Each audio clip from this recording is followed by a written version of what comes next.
Good afternoon, everyone. Thank you for joining us. The Secretary-General, as you know, is back from the G20, and I just want to say he has a very busy schedule, so we'll try to keep it short. Secretary-General, please go ahead. Good afternoon. I have just returned from the G20 summit in Rio, and COP29 was very much on the agenda. I urge G20 leaders to instruct their ministers and negotiators to secure a compromise, to secure the success of the COP, and to secure a new ambitious climate finance goal at COP29. And I heard leader after leader stress the importance of concrete success. Delegations and the COP presidency are now working hard to find common ground. But as I said in my opening remarks here, the clock is ticking. COP29 is now down to the wire. I sense an appetite for agreement, but areas of convergence are coming into focus. But let's be frank, many substantial differences are still remaining. Success is not yet guaranteed. We need a major push to get discussions over the finishing line. To deliver an ambitious and balanced package on all pending issues with a new finance goal at its heart.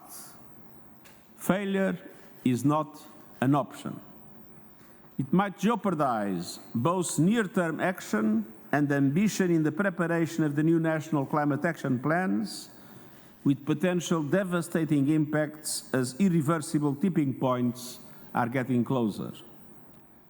It would inevitably make the success of COP30 in Brazil more difficult. And so, allow me to repeat, what we need is clear: agreement on an ambitious new climate finance goal in Baku in the context of a balanced set of decisions. Through its different components, that goal must mobilize the finance developing countries need, and a surge of finance is indeed essential. Essential to ensure all parties can deliver new national action plans aligned with 1.5 degrees as they must, the new NDCs. To give every government the chance to reap the benefits of clean, cheap renewables and a just energy transition, simultaneously accelerating the reduction of emissions. And to enable all countries to protect themselves and their people from climate disaster. The central role of adaptation is always recognized. On the other hand, a success is important to build trust between nations. International cooperation centered on the Paris Agreement is indispensable to climate action. Amidst geopolitical divisions and uncertainties, the world needs countries to come together here in Baku. And so I appeal directly to ministers and negotiators. Soften hard lines. Navigate a path through your differences and keep your eyes on the bigger picture. Never forget what it is at stake.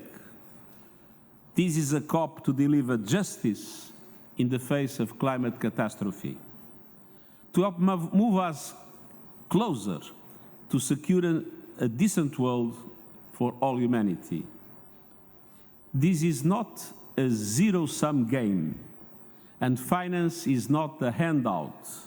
It is an investment against the devastation that unchecked climate chaos will inflict on us all.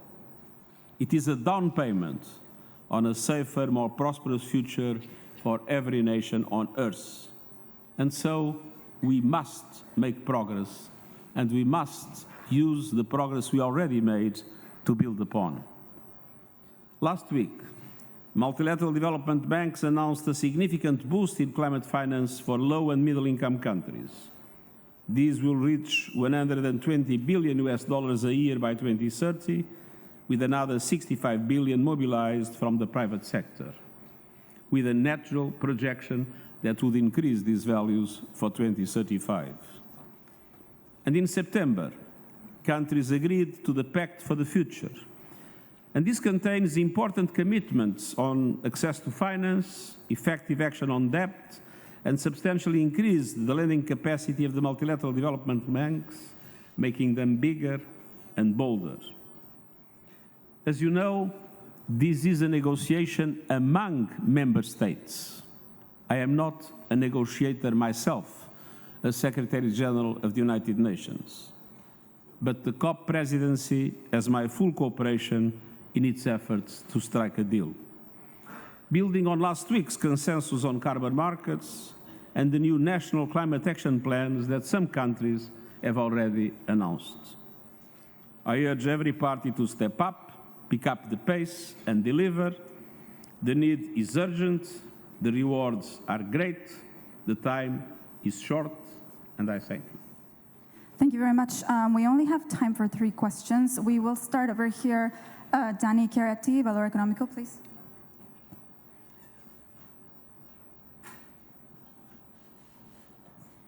Thank you. Thank you, Mr. Secretary. I'm from Brazil. You can stay sitting. Please, Okay. And Okay, please thank you. speak up. With Speak up. everything. Thank you.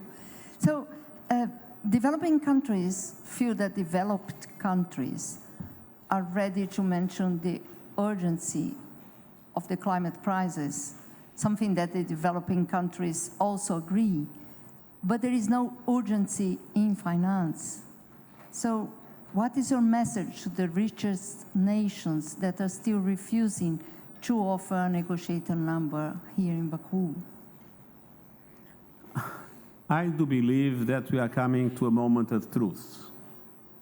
And when we come to a moment of truth, I think it's important that every side clarifies its positions and its offers. I think this is true for the money question, as it is true for other aspects, because, as I mentioned, there must be a balanced result, and all concerns must be taken into account.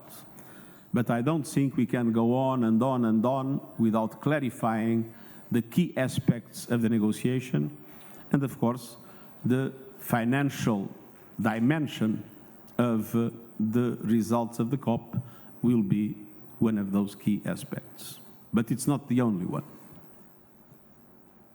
Thank you. Megan Rowling, Climate Home News. Secretary-General, you mentioned that there are many substantial differences still remaining here, and it doesn't look easy in the last couple of days to get agreement on finance or on mitigation. Could you explain what you see as the elements, the problems that are blocking agreement here, and also in the outside world that's making it difficult to act on climate change? Thanks. As I said, I'm not a negotiator, but I was just listening to the delegations, and I felt that the delegations are still largely with their initial positions. So now it's the moment to move from the initial positions and to find the areas of possible compromise. And my appeal to all parties is to do exactly that. Time to repeat the initial positions, I think, has come to an end. There is still time, it is still possible, and I'm confident that an agreement can be reached. But from now on, what matters is not what was the initial position of each party. What now matters is how to find a compromise that allows for an ambitious result in relation to the new global goal, because finance is in the center of this COP, but at the same time to take into account the concerns of all other countries in relation to the different aspects that are relevant for the future of our battle against climate change. All right, and I'm terribly sorry, but this will be our last question. Seth Borenstein, AP.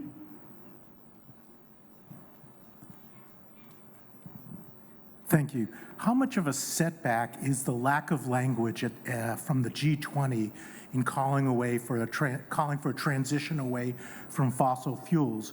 Because there's fear that that lack of language will repeat itself here in Baku. What would it do to efforts to save 1.5 if whatever comes out of Baku does not specifically reiterate the Dubai language of need for a phase out or transition? Well, there are areas of language and there are areas of reality. For me, it is clear that science stresses that there will be no way to reach 1.5 degrees as a limit for global warming if there is not a phase out of fossil fuels.